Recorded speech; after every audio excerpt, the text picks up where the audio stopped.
साथियों जय हिंद।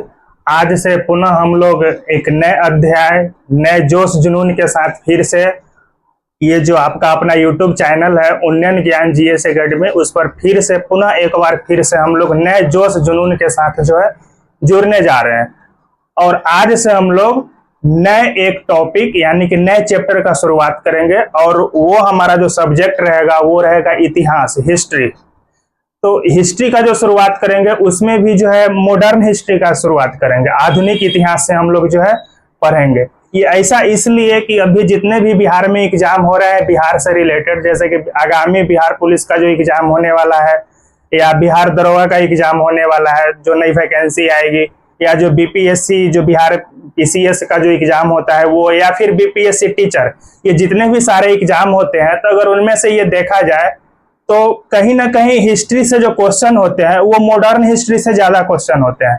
मिडिएवल से तो न के बराबर में ही क्वेश्चन पूछा जा रहा है और एंशिएंट से एक दो क्वेश्चन, लेकिन मॉडर्न हिस्ट्री से जो है ज्यादा से ज्यादा मतलब संभवतः 5-7 प्रश्न जो है मॉडर्न हिस्ट्री से ही पूछे जा रहे हैं आजकल जितने भी एग्जाम हो रहे हैं। तो इसीलिए जो है हम सबसे पहले मॉडर्न हिस्ट्री को प्राथमिकता देंगे और नए जोश जुनून के साथ जो है आज से पुनः शुरुआत करने जा रहे हैं और आज जो है मॉडर्न हिस्ट्री हम लोग पढ़ेंगे।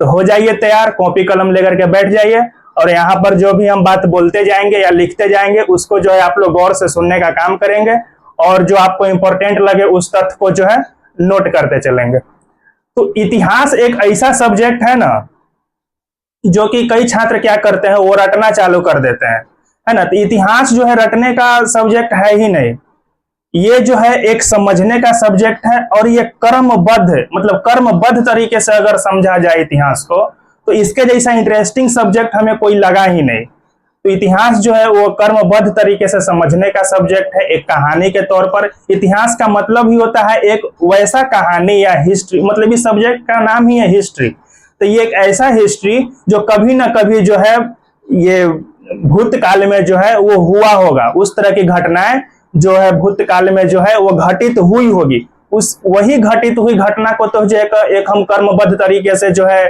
पढ़ने का काम करते हैं। जैसे कि प्राचीन इतिहास में देख लीजिए मानव सभ्यता का विकास कैसे कैसे हुआ। स्टोन युग से जो है हम लोग पढ़ना प्रारंभ करते हैं, धीरे धीरे आकर के हम लोग मिडिएवल तक पहुंचते हैं, फिर बहुत सारे कई सारे परिवर्तन होते हैं इस देश महादेश में, कई सारे चेंजेज होते चले आते हैं। उसके बाद फिर आधुनिक भारत में प्रवेश करते हैं तो मुगल साम्राज्य का एक तरफ अंत हो रहा होता है, एक तरफ ब्रिटिश शासन प्रशासन की जो शुरुआत हो रही होती है। तो मतलब एक ये क्या दर्शाता है, ये कहीं ना कहीं जो है कहानी को ही तो मतलब ये दर्शा रहा है, कहीं ना कहीं वो घटना जो घटित हुई है उसी को तो कर्मबद्ध तरीके से जो हम लोग पढ़ने का काम करते हैं। तो चलिए आज से जो है हम लोग हिस्ट्री शुरुआत करते हैं और वो भी मॉडर्न हिस्ट्री यानी कि आधुनिक इतिहास। तो आधुनिक इतिहास जो है सबसे पहले हम इतिहास के बारे में जानेंगे कि इतिहास है क्या।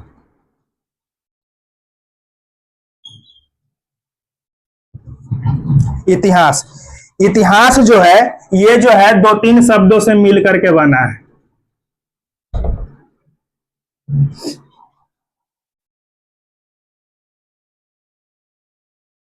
इति प्लस ह प्लस आस, ये जो है इति प्लस ह प्लस आस, ये शब्द से जो है मिलकर के इतिहास बना है। और इसका जो मतलब होता है ऐसा कोई घटना जो निश्चित रूप से क्या हुआ, घटित हुई होगी। ऐसी कोई घटना, कोई भी घटना जो निश्चित रूप से घटित हुई होगी या वो घटना जो है हुई होगी और उसी को कर्मबद्ध तरीके से जो चीज हम पढ़ते हैं उसी को क्या कहते हैं, इतिहास कहते हैं। इतिहास जो है किसी भी घटना को जो है कर्मबद्ध तरीके से जो है बताने का काम करता है। इतिहास क्या करता है, किसी भी घटना को क्या करता है, एक कर्मबद्ध तरीके से जो है बताने का काम करता है। जैसे कि अभी मॉडर्न हिस्ट्री हम लोग पढ़ने जा रहे हैं, तो इसमें जो है हम लोग संभवतः शुरुआत करेंगे भारत में यूरोपियों का आगमन, मतलब यूरोपीय कंपनी का जो आगमन हुआ वहां से ही तो मॉडर्न हिस्ट्री की शुरुआत होती है, आधुनिक भारत की शुरुआत होती है कि कैसे कैसे भारत में यूरोपीय कंपनी का आगमन हुआ। फिर यहाँ पर जो है वो कंपनियां आई तो अपना बिजनेस के पर्पज से आई थी, फिर वो अपना बिजनेस करना प्रारंभ की, फिर यहाँ के राजा महाराजा को जो है अपने पक्ष में किया, फिर जो है पक्ष में करने के बाद जो है एक तरफ जो है वो कंपनियां जो है ये मित्रता की हाथ बढ़ाई राजा के सामने, मित्रता की हाथ बढ़ाते बढ़ाते जो है मतलब एकदम से उन पर हावी हो गया। फिर इस तरह से धीरे धीरे जो है कई सारी कहानियां बनेगी, आगे हम उस चीज को देखेंगे। तो मतलब घटना को जो है क्रमबद्ध तरीके से जो है इतिहास जो है बताने का क्या काम करता है। एक व्यक्ति हुए जिनका नाम था ब्यूरी, एक व्यक्ति हुए जिनका नाम क्या था, ब्यूरी था। ये जो ब्यूरी साहब जो है ना, ये इतिहास को जो है विज्ञान बोले, क्या बोले, विज्ञान बोले। ये ब्यूरी साहब का जो कहना था, ये इतिहास जो सब्जेक्ट है ये क्या है, एक विज्ञान है, यानी कि जो है एक साइंस है। और ये इतिहास एक ऐसा सब्जेक्ट है जिसको आप ठीक से पढ़ लीजिएगा, ठीक से समझ लीजिएगा, तो आपको जीवन में जो है ना बहुत सारी कठिनाइयों को दूर करने में और एक महत्वपूर्ण निर्णय लेने में जो है वो आपको मदद करेगी। यानी कि इतिहास को पढ़ने समझने के बाद आपके अंदर एक ऐसी सोच और क्षमता जो है विकसित हो जाएगी, जो कि है आप किसी भी निर्णय को लेने में जो है क्या हो जाएंगे, सक्षम हो जाएंगे। तो इतिहास जो है किसी विषय वस्तु पर जो है निर्णय लेने में जो है आपके अंदर सक्षमता जो है क्या करती है, विकसित करती है। ठीक है। और इतिहास को जो है मदर ऑफ ऑल सब्जेक्ट भी कहा गया है। क्या कहा गया है, मदर ऑफ ऑल। तो देखिए आप लोग 9th 10th के तो स्टूडेंट है नहीं कि एक नोट्स की तरह लिखेंगे, आप लोग जनरल कंपटीशन 1 डे एग्जाम का तैयारी करने वाले छात्र हैं। मतलब गौर से सुनिए और जो जो चीज इंपॉर्टेंट लगे उसको जो है कॉपी पे नोट करते जाइए। ठीक है। मदर ऑफ ऑल सब्जेक्ट जो है इतिहास को हम लोग क्या करते हैं, कह सकते हैं। उसके बाद आगे देखेंगे इतिहास को जो है एक व्यक्ति हुए, इतिहास को जो है एक व्यक्ति हुए जिनका नाम था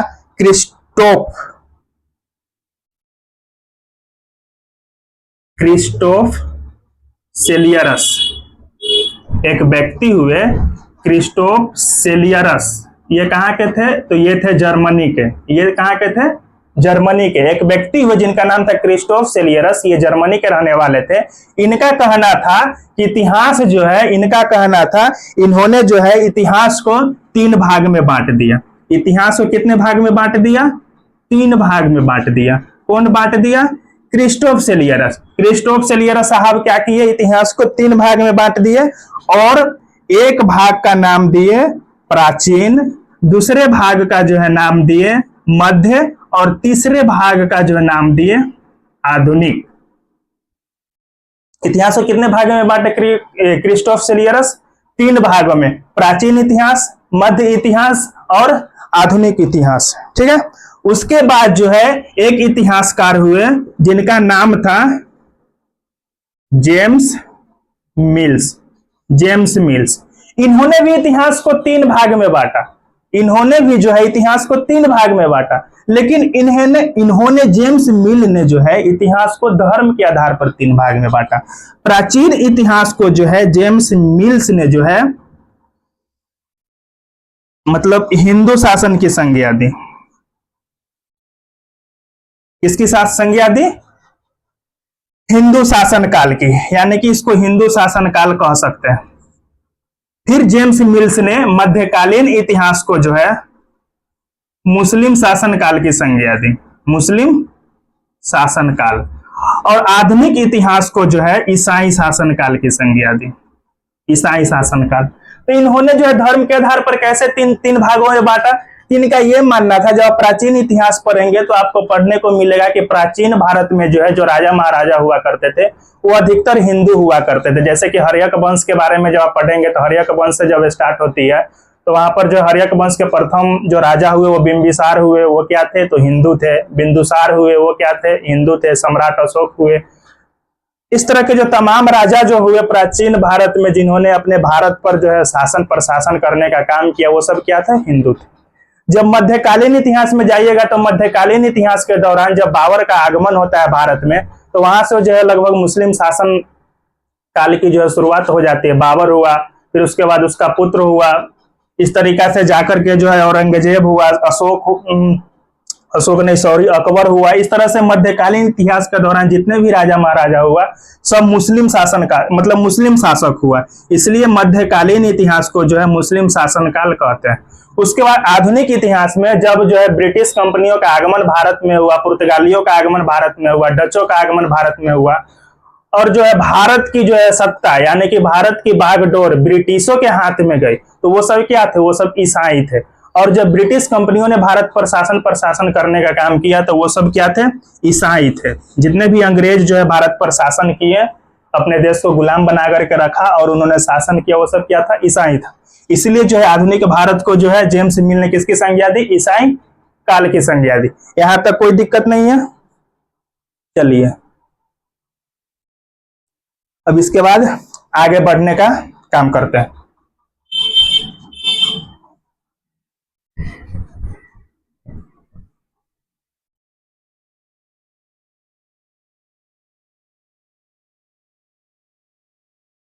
उसके बाद आगे हम लोग देखेंगे कि एक यूनानी विद्वान थे, एक यूनानी विद्वान थे जिनका इस भाई साहब का नाम था हेरोडोटस।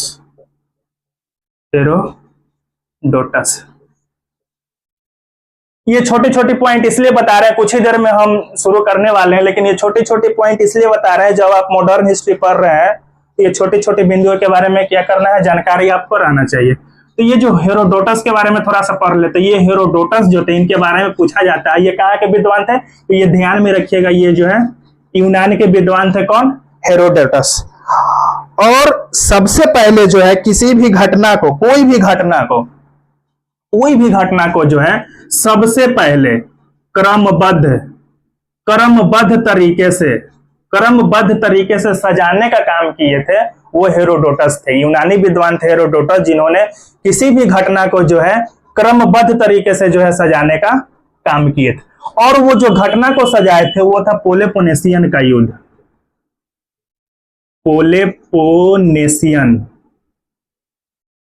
पेलोपोनेशियन का युद्ध भारत मतलब इस इतिहास में घटना घटित हुई पेलोपोनेशियन का युद्ध, और इसी पेलोपोनेशियन के युद्ध को जो है क्रमबद्ध तरीके से जो है सजाने का सर्वप्रथम काम किए थे वो कौन थे, यूनानी विद्वान हेरोडोटस। और हेरोडोटस के बारे में कहा जाता है कि उन्होंने हिस्टोरिका नामक एक पुस्तक लिखा था। कौन सा पुस्तक लिखे थे, हिस्टोरिका नामक पुस्तक लिखे थे हेरोडोटस साहब। और इसी हिस्टोरिका नामक पुस्तक में इन्होंने भारत को सोने की चिड़िया की संज्ञा दी थी। हेरोडोटस साहब जब हिस्टोरिका नामक पुस्तक लिखे तो इन्होंने इसी हिस्टोरिका नामक पुस्तक में उन्होंने लिखा था कि भारत क्या है, सोने की चिड़िया है। और यही हिस्टोरिका नामक पुस्तक को जब सिकंदर पढ़ा तो सिकंदर के मन में इच्छा जगा, वो भारत की ओर ललायित हुआ कि आखिर भारत में है क्या कि भारत को सोने का चिड़िया कहा जाता है। सोने का चिड़िया कहने का मतलब ये नहीं था कि हमारे देश में सोने के मतलब चिड़ै हुआ करते थे या पक्षी हुआ करता था। इसका मतलब ये था कि भारत उस समय में जो है मतलब धन संपदा मतलब धन संपदा से भरा हुआ राष्ट्र था, अपने आप में मतलब सुखी संपन्न राष्ट्र था, किसी भी चीज की कमी नहीं हुआ करती थी। इसीलिए जो है हेरोडोटस ने हिस्टोरिका में भारत को सोने की चिड़िया कहा। और जब सिकंदर ने इस चीज को पढ़ा, जाना कि भारत में ऐसा है क्या जिसके वजह से भारत को सोने की चिड़िया कहा जाता है, तो सिकंदर जो है भारत की ओर ललायित हुआ और भारत की ओर जो है ये कूच किया यानी बढ़ने का प्रयास किया।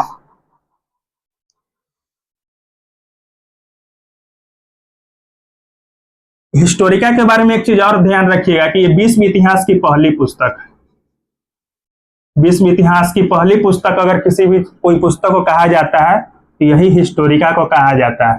और इसके लेखक याद रखेंगे, और ये लेखक कहाँ के थे ये याद रखेंगे। और हिस्टोरिका में क्रमबद्ध तरीके से जो चीज लिखे थे वही पेलोपोनेशियन का युद्ध को लिखे थे। चलिए यहां तक समझ गए। अब हम लोग शुरुआत करते हैं आगे की तरफ।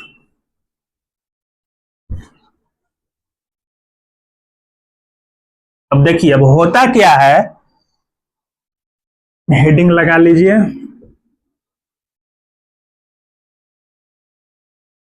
आधुनिक भारत का इतिहास। आधुनिक भारत का इतिहास।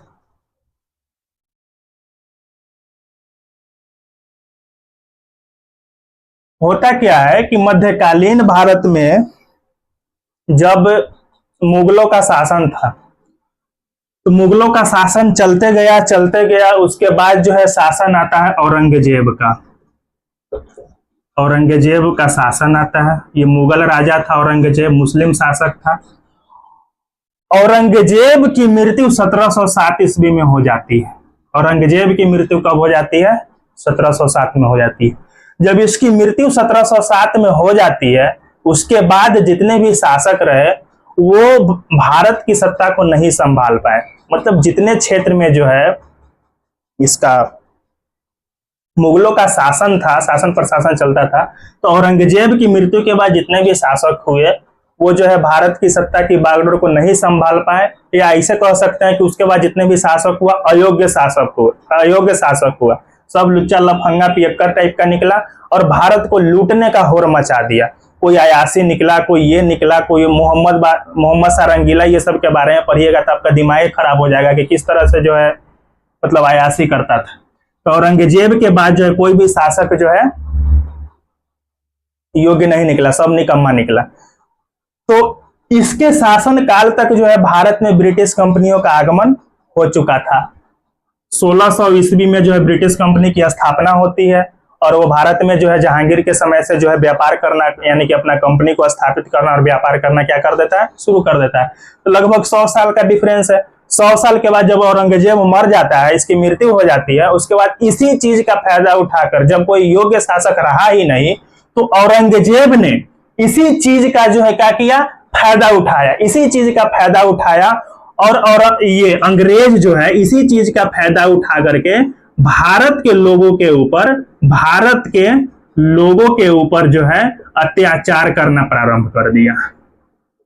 अत्याचार करना जो है प्रारंभ कर दिया, शोषण करना प्रारंभ कर दिया। भारतीय महिला के साथ, भारतीय पुरुष के साथ, जैसे कि जबरदस्ती काम करवाना, मनमाना टैक्स वसूलना, है ना। मतलब सीधा कह सकते हैं कि वो अपना शासन प्रशासन अपने हाथ में लेने का प्रयास करने लगा और भारतीय लोगों के साथ जो है अंग्रेज अत्याचार करना शुरू कर दिया। अंग्रेजों के इसी अत्याचार से जो है कई विभिन्न प्रकार, यानी कि कई प्रकार के जो है आंदोलन हुए भारत के विभिन्न क्षेत्रों में। जैसे कि संथाल के क्षेत्रों में संथाल विद्रोह हुआ, है ना। कहीं पर चुआरो विद्रोह हुआ, कहीं पर सन्यासी विद्रोह हुआ। आप 1857 में देखिएगा कि एक बहुत बड़ी क्रांति हुई थी, 1857 की क्रांति हुई थी। तो जब अंग्रेज जो है शोषण करने लगे, तो यही अंग्रेज के शोषण के वजह से जो है भारत के विभिन्न क्षेत्रों पर कई सारी जो है क्रांतियां होना प्रारंभ हुई। और जब 1857 की क्रांति हुई, उसके बाद जो है भारत के लोगों के अंदर राष्ट्रवाद का विकास हुआ। मतलब हम इस तरीका से कह सकते हैं कि इससे पहले जो है भारत के लोगों के अंदर राष्ट्र भावना की कमी थी। इसका ये कारण ये भी था कि भारत जो है छोटे छोटे बिखरे मतलब रियासत में बंधे हुए थे। लगभग 300-350 से ऊपर छोटे मोटे देशी रियासत हुआ करते थे और उस देशी रियासत पर राजा महाराजाओं का शासन हुआ करता था। वे राजा महाराजा जो है आपस में लड़ाई झगड़ा किया करते थे, बार बार युद्ध होता चलता रहता था। तो मतलब उस लोग को लगता था ना, वहां के मतलब जनता को, मतलब उस राजा के क्षेत्र के लोगों को, इसे जो है जितने क्षेत्र में सिमट करके हम रह रहे हैं, मतलब यही हमारा राज्य है, यही हमारा राष्ट्र है। लेकिन ऐसा था नहीं। भारत तो जो है आज की जो भारत देख रहे हैं वो फिर पूरा अफगानिस्तान से लेकर के श्रीलंका से लेकर के जो वर्तमान में जो पाकिस्तान है वो सब भारत में ही हुआ करता था। म्यांमार भी भारत में हुआ करता था उस टाइम। तो छोटे मोटे जो है देशी रियासत में जो है भारत बटा हुआ था और लोगों के अंदर राष्ट्र भावना का क्या था? अभाव था। तो जब 1857 की जो क्रांति हुई तो लोगों के अंदर जो है राष्ट्र भावना की जागृत हुई, राष्ट्रवाद का विकास हुआ। राष्ट्रवाद कहने का ये मतलब हुआ कि इसे अभी जो है वर्तमान में कोई आपके देश के खिलाफ उंगली उठाएगा, जैसे कि पाकिस्तान और भारत में युद्ध होता है और पाकिस्तान जैसे ही हमारे देश के सैनिकों को मतलब सैनिक के ऊपर अटैक करता है, जब हमारे देश के सैनिक शहीद हो जाते हैं, तो हम लोग के अंदर में क्या होता है? ये एक आग भड़क उठता है। उस पाकिस्तानियों के खिलाफ जो है मन में एक द्वेष भावना, इस तरह के जो है गुस्सा हम लोग जाहिर करते हैं। तो ये मतलब क्यों हो रहा है? तो यही राष्ट्र भावना है, इसी राष्ट्र भावना के कारण हो रहा है। तो 1857 की क्रांति में जो है एक महत्वपूर्ण एक ये भी बदलाव हुआ कि लोगों के अंदर जो है राष्ट्र बाद का विकास हुआ। और 1857 तक जो है डाक और रेल ये सब चीजों का भी निर्माण हो चुका था। लोगों का एक जगह से आना जाना, एक राज्य से दूसरे राज्य में आना जाना, आवागमन, ये सब सारी जो है व्यवस्थाएं सुविधाएं हो चली थी। डाक का मतलब शुरुआत हो चुका था, पत्राचार के माध्यम से एक जगह से दूसरे जगह के लोगों तक संपर्क साधने का व्यवस्था हो चुका था। तब जाकर के लोगों को लगा 1857 में किसे यारे तोरा के, हम सब तो एक ही है, हम सब जो है एक ही है और हम लोग बेकार में जो है बटे हुए हैं। और जब ये राष्ट्रवाद का जब विकास हुआ तब लोगों ने जो है सोचा कि हम लोग जो है एक जुट में आएंगे और अंग्रेजों के खिलाफ जो है बिगुल फूकेंगे और जो है हम अपने देश को आजाद करेंगे। और 1857 की क्रांति के बाद जो है विभिन्न प्रकार के जो है राजनीतिक पार्टियों का भी गठन हुआ, जैसे कि मुस्लिम लीग की स्थापना हुई। उसके बाद 1885 में कांग्रेस नामक एक, जो अभी वर्तमान में कांग्रेस है, इसकी स्थापना 1885 में ही हुआ था। और 1885 में कांग्रेस जो है नामक राजनीतिक संगठन की स्थापना होती है।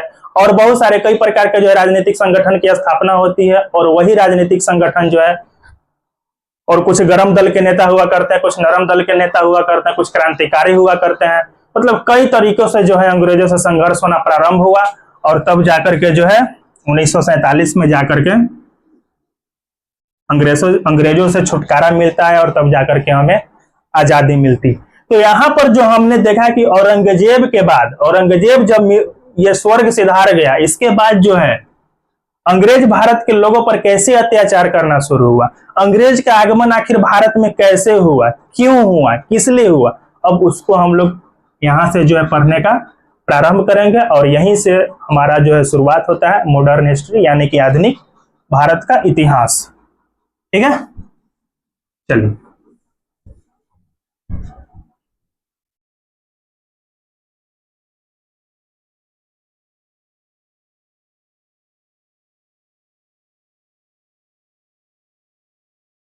अब देखिए भारत में यूरोपीय कंपनी का आगमन, यूरोपीय कंपनी का आगमन। हर्षिकार दीर्घिकार में कोई प्रॉब्लम होगा तो वो चलेगा, कैसे होगा, जैसे भी हो बस समझने का प्रयास कीजिए। भारत में यूरोपीय कंपनी का आगमन, ये क्यों आई भारत में, इसके बारे में हम लोग जानने का प्रयास करते हैं।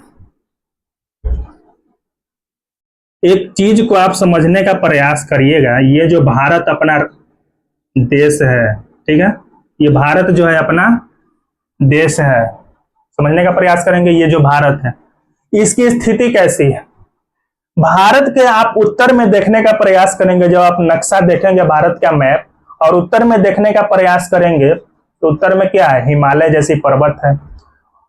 उत्तर से लेकर के इधर पूर्व तक विशाल पर्वत श्रृंखलाएं हैं। उसके बाद नीचे जब देखेंगे दक्षिण में तो नीचे हिंद महासागर की खाड़ी है, हिंद महासागर है। इस साइड में जब देखेंगे तो यहाँ पर बंगाल की खाड़ी है, इसके तरफ अरब सागर है। मतलब कहने का मतलब ये है हमारा, इधर जब देखेंगे तो थार रेगिस्तान है। तो कहने का मतलब ये है कि अपना भारत देश जो बसा हुआ है, अपना भारत की जो स्थिति है, ऐसे नहीं लग रहा है कि गोद में है, गोद में। और किसकी गोद में, तो प्रकृति की गोद में। प्रकृति मतलब नेचर, इस सृष्टि में की जो नेचर है यानी कि इस प्रकृति है, इसी की गोद में अपना देश भारत बसा हुआ है। तो किस आधार पे कह रहे हैं, तो उत्तर में देखिएगा तो हिमालय पर्वत है, नीचे जो है हिंद महासागर, इधर बंगाल की खाड़ी, इधर अरेबियन सी, इधर जो है थार जैसी बहुत बड़ी मरुस्थल, उत्तर से लेकर के इधर पूर्व तक विशाल पर्वत श्रृंखला है, पर्वतमाला, ये सब फैली हुई है। तो इस तरीका से हम कह सकते हैं कि भारत जो है प्रकृति की गोद में बसा हुआ एक देश है। तो भारत और यूरोप, जब वर्ल्ड हिस्ट्री का जब आप मैप देखेंगे, आपको हम दिखाने का प्रयास करें,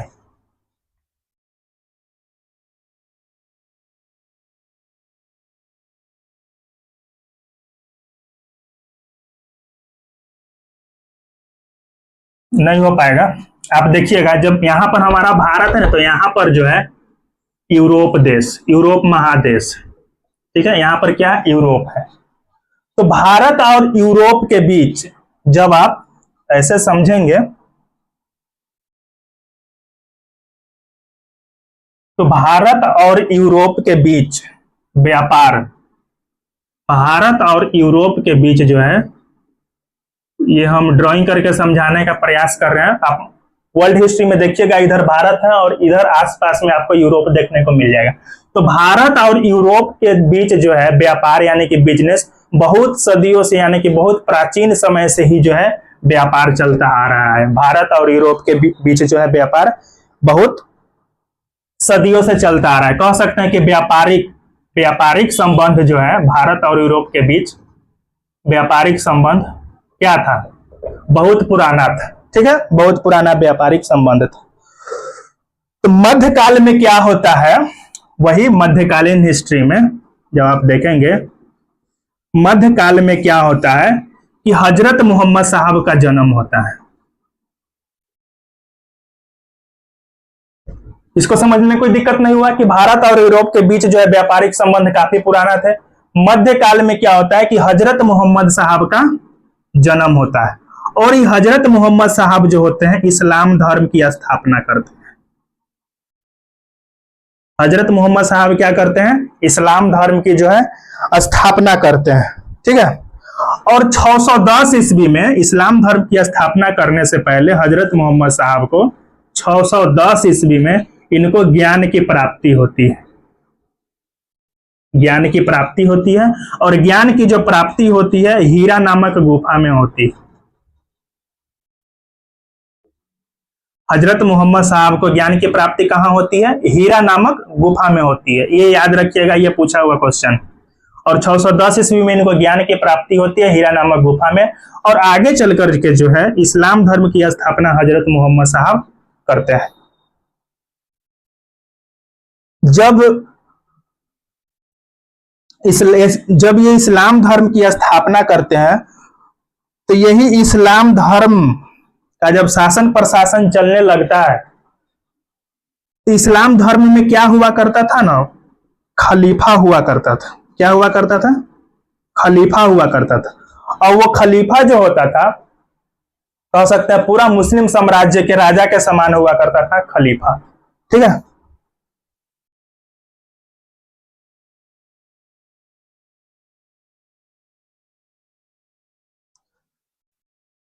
तो आगे चल करके क्या होता है, इसको मिटा देते हैं।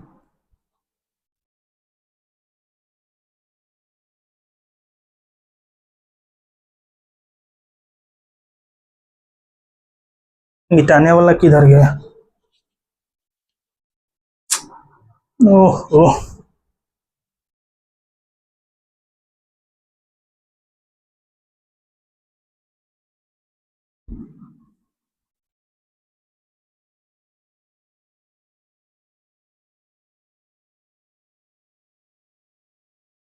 यहां पर क्या था, भारत।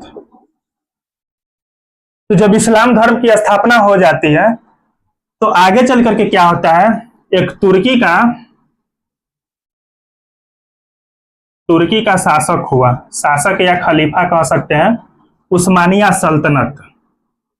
इसका नाम था उस्मानिया सल्तनत। जब इस्लाम धर्म की स्थापना हो जाती है 610 ईस्वी में तो आगे चल करके तुर्की का एक शासक या खलीफा मतलब जो होता है वो उस्मानिया सल्तनत होता है। और ये उस्मानिया सल्तनत जो होता है ना, ये तुर्की में क्या करता है, तुर्की में मतलब भारत और यूरोप को जोड़ने का जो काम है वो एशिया माइनर करता था। एशिया माइनर,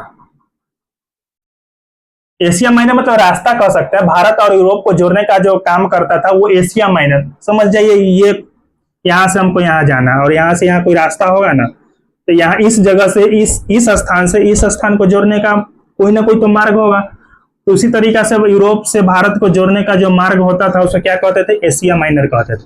तो एशिया माइनर पर जो है इस तुर्की का जो है, तुर्की क्या करता है, कब्जा कर लेता है। एशिया माइनर पर ही तुर्की क्या करता है, और कौन तुर्की, उस्मानिया सल्तनत, उस्मानिया सल्तनत। और ये क्या करता है, कब्जा कर लेता है। तो यूरोप से जो है जितने व्यापारी भारत में आते थे व्यापार करने, उसको जो है ये तंग करना शुरू कर देता है। मतलब उस रास्ते पर जो है एशिया माइनर पर जो है उस्मानिया सल्तनत कब्जा कर लेता है और वहां के व्यापारियों को क्या करना शुरू कर देता है, तंग करना शुरू कर देता है। तो कोई भी व्यापारी के बारे में आप ये देखे होंगे, कोई भी बिजनेसमैन जो होता है वो जल्दी लड़ाई झगड़ा में जो है वो जाना नहीं चाहता, क्योंकि वो जो है उसको आप दो बात बोल भी दीजिएगा ना तो वो सुन करके बर्दाश्त करके रह लेगा। क्यों? तो क्योंकि भाई उसको अपना बिजनेस चलाना है, वो लड़ाई झगड़ा में उलझेगा तो फिर उसका बिजनेस चल पाएगा, उसका तो धंधा ही ठप पड़ जाएगा। तो कोई भी बिजनेसमैन जो है लड़ाई झगड़ा में पड़ना नहीं चाहता है। तो ये उस्मानिया सल्तनत जो है जब एशिया माइनर पर कब्जा कर लिया तो यूरोप में जितने भी देश थे, यूरोप के अंतर्गत जितने भी देश थे और वहां के जो व्यापारी थे वो तो उलझना नहीं चाहते थे। वो सोचे लड़ाई झगड़ा करेंगे तो कहां तक हम उलझते चलेंगे, तब तो मेरा बिजनेस हो गया। तो यूरोप के लोगों ने या फिर यूरोप महादेश के अंदर जितने भी देश थे वहां के राजाओं ने या वहां के शासक जो भी थे उन्होंने मिल करके एक योजना बनाई कि चलिए हम इस रास्ता से नहीं जाएंगे, एशिया माइनर से होकर के नहीं जाएंगे और एक हम नई रास्ता का खोज करेंगे और उसी नई रास्ता से जो है हम लोग भारत पहुंचने का प्रयास करेंगे। क्योंकि जब उस्मानिया सल्तनत कब्जा किया तो उस्मानिया सल्तनत से पहले भारत और यूरोप के बीच व्यापार तो चल रहा था, लेकिन जब ये कब्जा कर लिया, लूटपाट मचाने लगा वहां के व्यापारियों के साथ, तो भाई बिजनेस ठप पड़ गया, है ना। दो देशों के बीच जो है बिजनेस ठप पड़ गया। तो यहाँ के बिजनेस जो मतलब बिजनेसमैन जो भी थे या यहाँ के जो है व्यापार करने वाले लोग थे, उन्होंने सोचा कि भारत के लिए हम एक नई रास्ता का खोज करेंगे। अभी जो हम लोग पढ़ते हैं कि भारत का खोज 1498 में हुआ, 1498 में हुआ, पुर्तगालियों ने किया, कोलंबस या जो भी किया, है ना। तो ऐसा नहीं है से भारत कोई भूला भटका हुआ देश था और किसी को पता नहीं था। तो भारत का खोज नहीं हुआ था, भारत के लिए एक नई मार्ग का खोज हुआ था। ये हम समझने का प्रयास कर रहे हैं यहाँ। मेरा कहने का मतलब ये है कि जब इस रास्ता पर कब्जा हो गया तो यहाँ के लोगों ने, यहाँ के व्यापारियों ने सोचा हम इस रास्ते से नहीं जाएंगे, भारत के लिए एक नई रास्ता का खोज करेंगे। और जब आप इधर जब देखेंगे तो इधर समुद्र ही समुद्र है। क्या है? समुद्र ही समुद्र है। तो समुद्री मार्ग से नई रास्तों का जो है खोज प्रारंभ हुआ। कई सारे नाविक, कई सारे लोग भारत पहुंचने का प्रयास किए, कई सारे लोगों ने रास्ता भी भूला भटका खोजने का, भारत खोज दिया कोई और देश। लेकिन विभिन्न प्रयासों, अथक प्रयासों के दौरान लास्ट में जो है एक रास्ता मिला ही, वहां के लोग भारत पहुंचे ही और तब जाकर के भारत के लिए एक नई समुद्री मार्ग का खोज हुआ। तो अभी खोज कैसे कैसे हुआ भारत के लिए समुद्री मार्ग का, उसके बारे में पढ़ते हैं, ठीक है।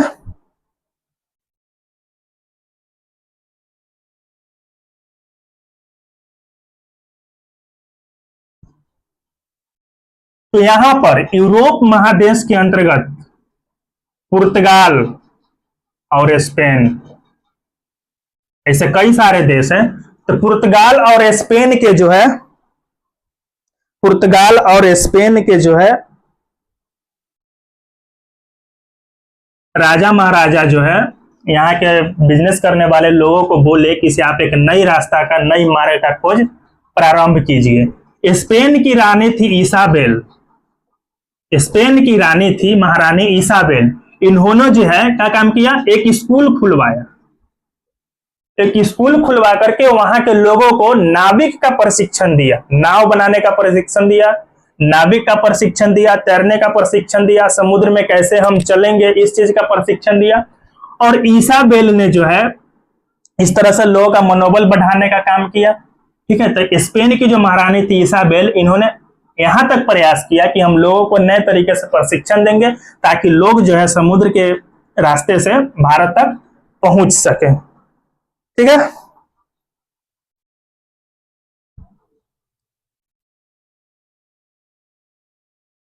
फिर पुर्तगाल के लोगों ने भी जो है समुद्री मार्ग से आने जाने का काम किया। तो सबसे पहले हम देखेंगे एक पुर्तगाली यात्री हुए जिनका नाम था बार्थो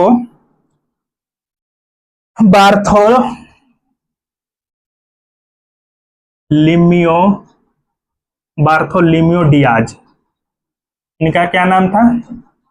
बार्थोलोम्यू डियाज। सबसे पहले पुर्तगाल से चलते हैं एक पुर्तगाली यात्री जिनका नाम रहता है क्या? बार्थोलोम्यू डियाज नाम रहता है। ये बार्थोलोम्यू डियाज जो है भारत की खोज पर समुद्री यात्रा पर निकलते हैं और ये जो है दिग्भ्रमित होकर के जो है भारत तक नहीं पहुंचते हैं। इनको पहुंचना कहाँ था? भारत। इनको कहाँ पहुंचना था? भारत। और ये भारत पर नहीं पहुंचते हैं और भारत की जगह जो है एक नई जगह का खोज करते हैं और ये कहाँ पहुंच जाता है? अफ्रीका के दक्षिणी तट पर। बार्थोलोम्यू डियाज जब पुर्तगाल से चलता है समुद्र के मार्ग से भारत की खोज में, तो भारत न पहुंच करके ये पहुंच जाता है अफ्रीका के दक्षिणी तट पर पहुंच जाता है। बार्थोलोम्यू डियाज कहां पहुंच जाता है? अफ्रीका के दक्षिणी तट पर। और जब दक्षिणी तट पर पहुंचता है तो cap of good hope, cap of good hope, Africa के दक्षिणी तट को क्या कहता है? कैप ऑफ गुड होप, यानी कि आशा आंतरिक द्वीप। आशा आंतरिक द्वीप।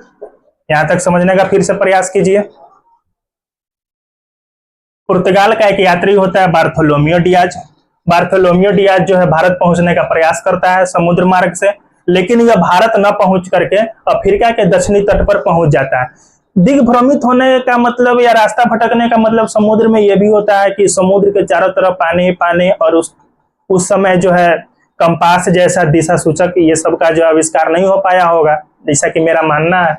और दिशा और का पता नहीं चलता होगा, जाना है जा रहे हैं तो जाइए रहे हैं, जा रहे हैं तो जाइए रहे हैं, पता नहीं चल रहा है किनारा कहाँ है, पहुंचेंगे कहाँ, दिशा का कुछ हते पता नहीं। इस वजह से पहुंचने का भारत और पहुंच गए कहाँ? अफ्रीका के दक्षिणी तट पर। ये याद रखिएगा बार्थोलोम्यू डियाज। ऐसा क्वेश्चन पूछेगा, आशा आंतरिक द्वीप की जो है संज्ञा किसने दिया था? तो आशा आंतरिक द्वीप की संज्ञा जो है बार्थोलोम्यू डियाज ने दिया था। और बार्थोलोम्यू डियाज था पुर्तगाल का यात्री, पुर्तगाली यात्री था, और यह अफ्रीका के दक्षिणी तट पर पहुंचा था और यहीं पर जो इन्होंने आशा आंतरिक द्वीप की संज्ञा दी थी। उसके बाद पुर्तगाल से वही चला, स्पेन से भी एक महाराज चले, स्पेन से भी, यहीं पर यूरोप में ये स्पेन है। स्पेन से एक महाराज चले जिनका नाम था कोलंबस। कोलंबस का नाम तो सुने ही होंगे। स्पेन के एक मतलब ये कि नाविक था कोलंबस।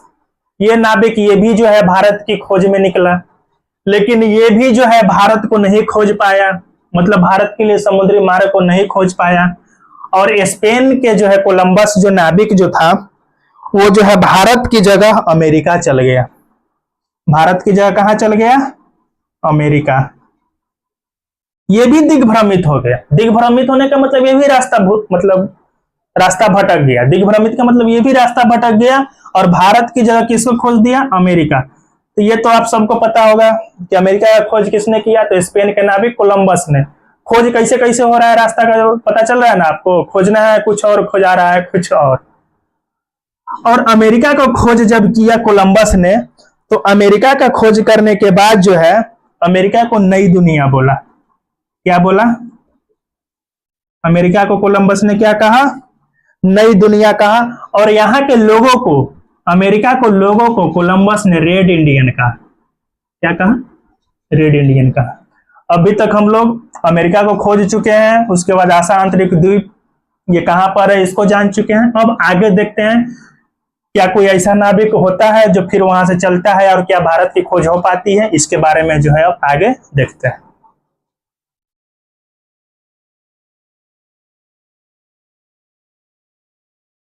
मिटा दें।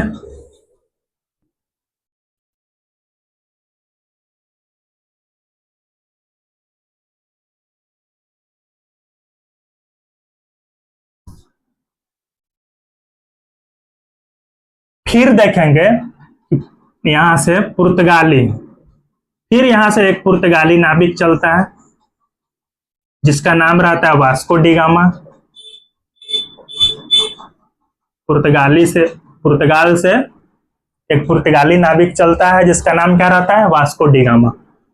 और वास्को डी गामा जो है यहां से अपना नाव उठाता है और समुद्री जहाज की मदद से भारत की खोज के लिए वास्को डी गामा निकल पड़ता है। ठीक है,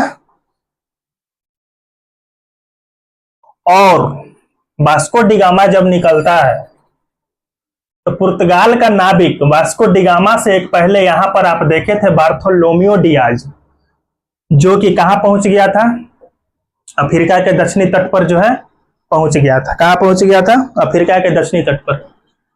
तो वास्को डी गामा जो है यही बार्थोलोमियो डियाज जिस रास्ते से गया था उसी रास्ते का अनुसरण करते हुए, कहने का मतलब यह है जब वास्को डी गामा पुर्तगाल से चला तो इससे पहले जो बार्थोलोमियो डियाज जो आया था उसी रास्ते का अनुसरण करते हुए ये पहुंचता है पहले अफ्रीका के दक्षिणी तट पर, अफ्रीका के दक्षिणी तट पर, क्योंकि बार्थोलोमियो डियाज तो यहीं पे फंस गया था बेचारा, अफ्रीका के दक्षिणी तट से आगे बढ़ नहीं पाया, यहीं से वापस लौट गया। तो वास्को डी गामा उसी के रास्ते का अनुसरण करते हुए अफ्रीका के दक्षिणी तट पर पहुंचते हैं और अफ्रीका के दक्षिणी तट पर पहुंचने के बाद हिंद महासागर में प्रवेश करते हैं, हिंद महासागर में प्रवेश करते हैं। और जब ये हिंद महासागर में प्रवेश करते हैं तो इसी हिंद महासागर में एक नाविक जिसका नाम रहता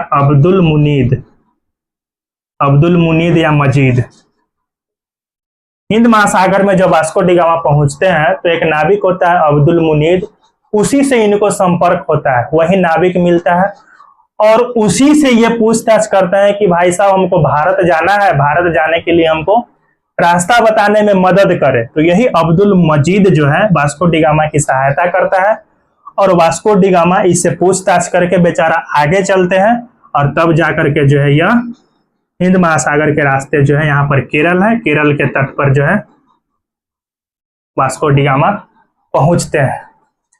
और ये जब पहुंचे उस टाइम चल रहा था 1498 में जो है यह वास्को डी गामा कहां पहुंचा? भारत पहुंचा।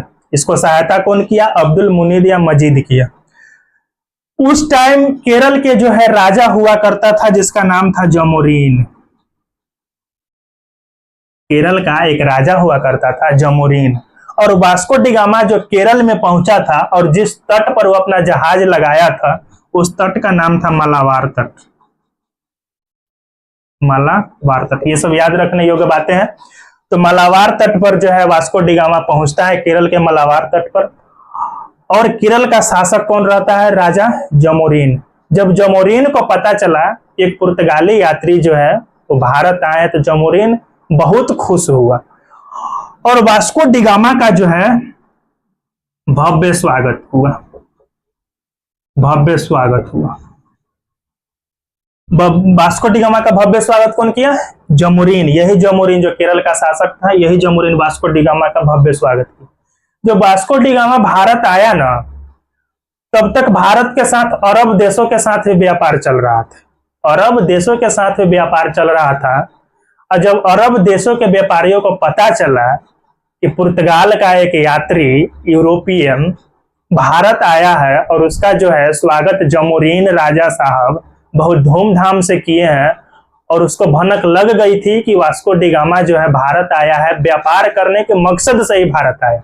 तो अब देखिएगा एक बिजनेसमैन जो है अगर बगल में आपके गांव समाज में बगल में किराना दुकान चल रहा है, उसी के बगल में आपका पड़ोसी किराना दुकान ही खोल दे तो आप दोनों में क्या हो जाता है? प्रतिद्वंदता की भावना आ जाती है। तो उसी प्रकार से अरब मूल के व्यापारी जो है अपना जो है प्रतिद्वंदी भारत में नहीं चाहते थे, वो चाहते थे कि भारत पर जो है व्यापार का एक अधिकार हमें ही मिला रहे, हमें ही प्राप्त रहे। तो इसका जो है विरोध किया था अरबी मूल के व्यापारी ने, अरबी मूल के व्यापारी ने जमकर विरोध किया। किसका? वास्को डी गामा का। जब जमोरीन स्वागत किया और जब उसको पता चल गया था कि ये बिजनेस करने के पर्पज से आया तो अरबी मूल के व्यापारियों ने जम करके विरोध किया। ठीक है, अब आगे देखते हैं।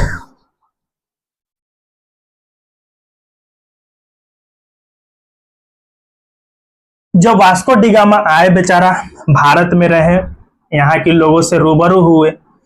जब वास्को डी गामा लौट रहे थे, जब ये सोचे रूबरू हुए, जब ये रास्ता का तो सोचे खोज हो ही गया, चलिए अपना कार्यक्रम आगे बढ़ाते हैं, व्यापार को आगे बढ़ाते हैं।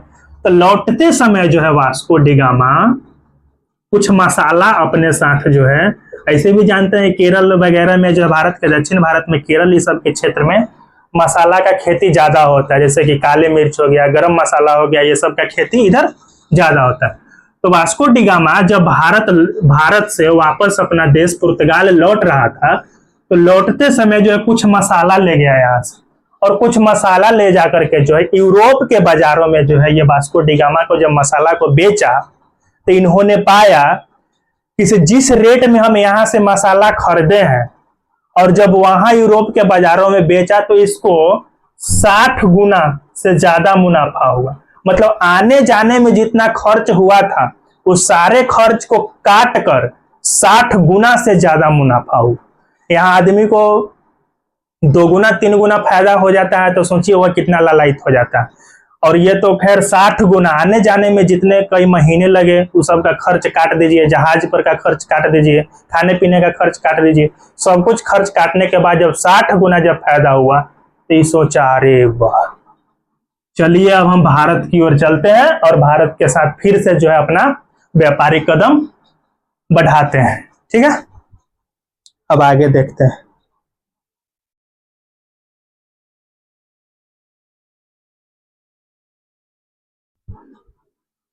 चौदह में फिर लौट जाता है। तो 1498 में जब 60 गुना से ज्यादा जब फायदा होता है, तो वहीं पर जो है वास्को डी गामा साहब क्या करते हैं, पुर्तगाल में जाकर के कंपनी का स्थापना होता है, पुर्तगाली ईस्ट इंडिया कंपनी का स्थापना होता है। पुर्तगाली ईस्ट इंडिया कंपनी की क्या हो जाती है, स्थापना हो जाती है। और भारत में पुर्तगाली ईस्ट इंडिया कंपनी की स्थापना 1498 में हो जाती है। और भारत में जो है मसाला के व्यापार पर पुर्तगाली ईस्ट इंडिया कंपनी को एकाधिकार प्राप्त हो जाता है। क्या प्राप्त हो जाता है, एकाधिकार। एकाधिकार प्राप्त होने का मतलब ये है कि मसाला का व्यापार जो है सिर्फ और सिर्फ हम ही करेंगे, मेरे अलावा मसाला का व्यापार कोई नहीं कर सकता है भारत देश के साथ। तो जब 1498 में पुर्तगाली ईस्ट इंडिया कंपनी की स्थापना हो जाती है और जब भारत के साथ जब व्यापार शुरू करती है यह कंपनी, तो मसाला के व्यापार पर जो है इस कंपनी को जो है एकाधिकार प्राप्त मिल जाता है। ठीक है, अब आगे देखते हैं। कंपनी की स्थापना 1498 तक हम लोग कर चुके हैं। अब इससे आगे देखते हैं आगे क्या होता है।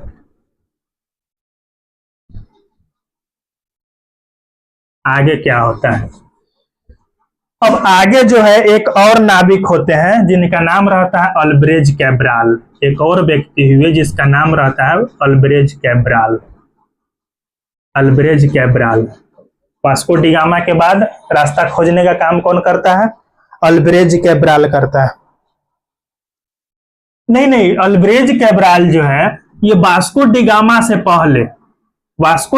से पहले जो है ये भी भारत की खोज पर निकला था, लेकिन ये भारत को न खोज करके ब्राजील की खोज कर दिया था। ये एक चीज को याद रखेंगे, अल्ब्रेज कैब्राल जो है वास्को डी गामा से पहले भारत की खोज के लिए निकला था, लेकिन भारत की खोज न करके ब्राजील की खोज कर दिया था। ये इसलिए बता दिए कि कहीं कहीं पूछ सकता है कि ब्राजील को कौन खोजा था, तो अल्ब्रेज कैब्राल खोजा था। जब वास्को डी गामा 1498 में भारत आगमन इनका हो चुका था, वास्को डी गामा का पता चल गया था कि हमको भारत कैसे जाना है, तो ये अल्ब्रेज कैब्राल जो था ना, इसको भी भारत आने का बहुत अंदर से ललक जगा हुआ था। ये बेचारा तो भारत आने के लिए निकलवे किया था अपना घर से, लेकिन भारत की जगह पहुंच गया ब्राजील। जो वास्को डी गामा 1498 में भारत आए और जब इसको पता चल गया कि भारत के लिए समुद्री मार्ग का खोज हो चुका है, तो 1500 ईस्वी में जो है ये पुनः भारत आगमन किया, पुनः भारत आने का प्रयास किया। कौन, अल्ब्रेज कैब्राल 1500 ईस्वी में पुनः भारत आने का प्रयास किया। और ये अल्ब्रेज कैब्राल जो है ये द्वितीय पुर्तगाली यात्री हुआ जो भारत आया। द्वितीय पुर्तगाली यात्री हुआ जो भारत आया। पहला पुर्तगाली यात्री कौन? Vasco da gamma. पहला पुर्तगाली यात्री कौन? Vasco da gamma. भारत आया कब आया? 1498 में। कहां पहुंचा? केरल के मलाबार तट पर। स्वागत कौन किया? केरल के राजा जमोरीन। उसका विरोध कौन किया? तो अरबी मूल के व्यापारियों ने। उसके बाद ब्राजील की खोज कौन किया? तो अल्ब्रेज कैब्राल। अल्ब्रेज कैब्राल कौन हुआ? तो दूसरा पुर्तगाली यात्री हुआ जो भारत आया। तो इस तरह से दोनों याद रखना है। वास्को डी गामा तो सबको याद रहता है कि 1498 में प्रथम पुर्तगाली यात्री हुए जो भारत आए, लेकिन इसके बारे में भी याद रखेंगे कि एक अल्ब्रेज कैब्राल भी पुर्तगाली यात्री हुआ जो यह दूसरा पुर्तगाली यात्री हुआ। और यह भारत कब आया? 1500 ईस्वी में भारत आया। और इसको बहुत जल्दीबाजी था। ये 1500 ईस्वी में भारत आया और केरल पहुंचा और जमोरीन से बिना अनुमति लिए हुए, बुझा न समझा, और यहाँ पर जो है आकर के कंपनी की स्थापना कर दिया, यानी कि फैक्ट्री खोल दिया। कौन? यही अल्ब्रेज कैब्राल। ये थोड़ा पागल टाइप का था भी भाई। जब आप दूसरे के क्षेत्र में जा रहे हैं तो वहां पर कोई काम धंधा कीजिएगा तो उस क्षेत्र पर जिसका शासन प्रशासन है उसे पूछिएगा ना, कि अपना मन से कुछ भी कर दीजिएगा, है ना। तो जब अल्ब्रेज कैब्राल जब आया भारत, इसको जमोरीन से पूछना चाहिए था। राजा जो जमोरीन था उसे जो अनुमति लेना चाहिए था। तो जमोरीन से बिना अनुमति लिए हुए 1500 ईस्वी में जो है यह फैक्ट्री खोल दिया। जब जमोरीन को पता चला तो जमोरीन जो है बहुत गुस्सा है। किसी को ही पता चलेगा तो स्वाभाविक है गुस्सा आएगा। आपके जमीन पर कोई दूसरा व्यक्ति आए या बिना कहे सुने जो है घर बनाना शुरू कर दे तो गुस्सा नहीं आएगा? निकालो रे लाठी सोटा, मारपीट मारधार सब चालू कर दीजिएगा। तो उसी प्रकार से जब जमोरीन को पता चला कि ये कोई पुर्तगाली यात्री आया है और हमसे बिना अनुमति लिए हुए हमारे क्षेत्र में जो है वो फैक्ट्री खोल रहा है, तो जमोरीन जो है तत्काल इस फैक्ट्री को बंद करवा दिया और बोला चलो हम बिजनेस करने नहीं देंगे, तो अपना बोरिया बिस्तर बांधो और यहां से निकल जाओ। जमोरीन जो है इस फैक्ट्री को बंद करवा दिया। अब अल्ब्रेज कैब्राल जो है तिलमिला करके जो है गया फिर पुर्तगाल गया। वहां के लोगों को यानी कि वास्को डी गामा को या फिर वहां के राजा को जो है, पुर्तगाल के राजा को जो इन्होंने बताया कि हम ऐसा ऐसा काम करके आए हैं, वहां के राजा जो है बहुत गुस्सा है हमसे। अब क्या करें? अभी जमोरीन से जो है, जब वास्को डी गामा साहब भारत आए थे तो जमोरीन तो है बेचारा भव्य स्वागत किया था, यहाँ का राजा था। तो फिर पुर्तगाल के राजा सोचा अब काम बनेगा कैसे? ये तो अल्ब्रेज कैब्राल पगला गया और काम बिगाड़ के आ गया। तो फिर वो वास्को डी गामा को बोलते हैं, वास्को डी गामा साहब आप जब पहली बार भारत गए थे तो वहां के राजा ने जो है आपका भव्य स्वागत किया था। आप पुनः फिर से एक बार फिर भारत जाइए और वहां के जो राजा है जमोरीन से मिलिए और जो है अपनी बातों को रखने का प्रयास कीजिए। ये जो पगला काम बिगाड़ के आया है आप जाइए और काम बनाइए। तो एक बार वास्को डी गामा जो है 1498 में भारत आए पहली बार। उसके बाद जब 1500 ईस्वी में काम बिगाड़ के चल जाता है, जमोरीन से झगड़ा उगड़ा करके फैक्ट्री बंद करके चल जाता है, तो फिर पुनः 1500 ईस्वी में वास्को डी गामा का दोबारा आगमन होता है भारत में। तो याद रखिएगा ऐसे वास्को डी गामा जो है 3 बार भारत आए हैं। एक बार 1498 में, दूसरा बार 1500 में और एक बार शायद 1523-24 के आसपास जो है वो भारत आए। तो फिर 1500 ईस्वी में जो है वास्को डी गामा का भारत दोबारा आगमन होता है। और जब वास्को डी गामा दोबारा जब भारत आते हैं तो फिर यह जो है जमोरीन साहब से मिलते हैं और जमोरीन साहब से मिल करके कहते हैं कि राजा साहब एगो जो पगला आया था अल्ब्रेज कैब्राल, उसको जो है मन में बहुत ललसा लगा हुआ था कि हम भी भारत जाएंगे। जानते हैं हमरों से पहले वो भारत को खोजने के लिए निकला था, लेकिन वो ऐसा पगला था, पहुंचना था भारत, अब पहुंच गया कहाँ? ब्राजील। इसलिए जो है उसके मन में जल्दीबाजी था, वो आया और अपना मनमाना काम करके चल गया। इसके लिए हम आपके तरफ, उसके तरफ से जो है हम आपसे माफी मांगते हैं, उसकी गलती को माफ कर दीजिए और हमें कंपनी खोलने का अनुमति प्रदान कीजिए। तो वास्को डी गामा 1500 ईस्वी में भारत आते हैं, जमोरीन को मना उना करके जो है कंपनी खोलने का जो है यहाँ पर फैक्ट्री स्थापित करने का अनुमति लेते हैं। ठीक है, उसके बाद जो है 1503 ईस्वी में जब जमोरीन साहब को वास्को डी गामा मना उना लिए तो 1503 ईस्वी में मान्यता प्राप्त कारखाना खोला गया केरल के कोच्चि में। केरल के कोच्चि में, केरल के कोच्चि में मान्यता प्राप्त, मतलब यहाँ के राजा ने मान्यता दिया तो ठीक है हम आपको अनुमति देते हैं, जो हुआ सो हुआ, अब आप जो है फैक्ट्री खोल सकते हैं। तो यहाँ तक कोई दिक्कत हुआ? चलिए आज की क्लास को यहीं पे बंद करेंगे, एक बार फिर से शुरू से अंत तक हम रिवाइज करवा देते हैं, उसके बाद कल की क्लास को, आगे की क्लास को जो है कल बढ़ाएंगे। तो देख रहे हैं भारत का खोज कैसे कैसे हुआ। सबसे पहले कौन निकला? भारत को खोजने के लिए जो है स्पेन का कोलंबस, स्पेन का नाविक कोलंबस भी निकला, वो जो है भारत की जगह अमेरिका को खोज दिया, है ना। अल्ब्रेज कैब्राल भी निकला, अल्ब्रेज कैब्राल जो है भारत की जगह ब्राजील को खोज देता है। उसके बाद पुर्तगाल का जो है प्रथम जो यात्री वो था बार्थोलोमियो डियाज निकला, बार्थोलोमियो डियाज जो है भारत की जगह जो है कहा, अफ्रीका के दक्षिणी तट पर पहुंच जाता है, अफ्रीका के दक्षिणी तट की खोज कर देता है। और इस तरीका से जो है वास्को डी गामा जब भारत की खोज 1498 ईस्वी में, भारत की खोज नहीं, हमेशा याद रखिएगा कि भारत के लिए समुद्री मार्ग का खोज हुआ था। ऐसे भारत के साथ व्यापार जो है यूरोपियों का तो बहुत पुराना संबंध था, और वो जो है भारत का खोज समुद्री मार्ग का जरूरत क्यों पड़ा, तो ये भी बता दिए कि एशिया माइनर एक रास्ता था जो भारत और यूरोप को जोड़ने का काम करता था। एशिया माइनर को ध्यान में रखेंगे। और उस एशिया माइनर पर तुर्कों का कब्जा हो गया था, और उस तुर्कों का कब्जा हुआ उसका नाम था उस्मानिया सल्तनत। और वही उस्मानिया सल्तनत जो है यूरोपीय व्यापारियों को तंग करना प्रारंभ किया।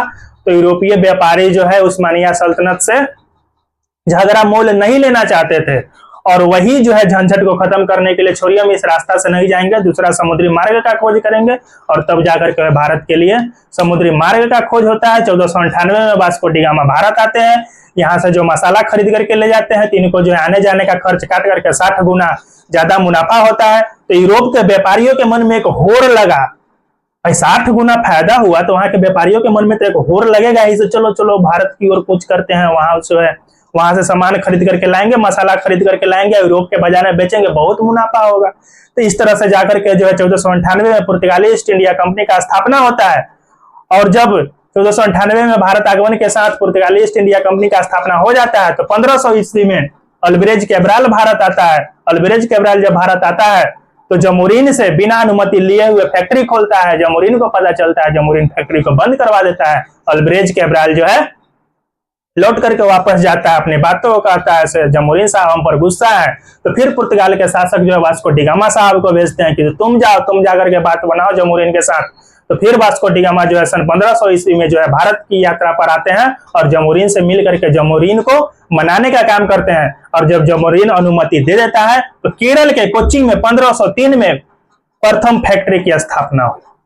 ये चीज आप ध्यान में रखेंगे कि प्रथम मान्यता प्राप्त फैक्ट्री की जो स्थापना हुई थी केरल के कोच्चि में हुई थी, और कब हुई थी? 1503 ईस्वी में हुई थी। तो एक सीरियली वाइज जब याद रखेंगे ना, यही तो इतिहास है। इतिहास मतलब कर्मबद्ध तरीके से, हम शुरू में ही बताए थे कि इतिहास जो है किसी घटना को कर्मबद्ध तरीके से बताने का काम कर रहा है। नहीं देख रहा है 1498 में भारत आए, 1500 ईस्वी में ये घटना हुआ, फिर 1500 में मतलब फिर भारत आते हैं वास्को डी गामा, फिर जो है अनुमति लेकर के 1503 में केरल के कोच्चि में मान्यता प्राप्त कारखाना खुलता है। इसके बाद जो है हम कल की क्लास में देखेंगे। तो ठीक है दोस्तों, हमें उम्मीद है कि आपको ये जो है क्लास अच्छी लगी होगी। आपको क्लास अच्छी लगी होगी तो आप इस चैनल को सब्सक्राइब कर दीजिए, ये आपका अपना यूट्यूब फैमिली है, इसको सब्सक्राइब कर दीजिए। इस फैमिली को थोड़ा बड़ा करने का प्रयास कीजिए, आप हमें सपोर्ट कीजिए। ठीक है, मिलते हैं अगले क्लास में। जय हिंद।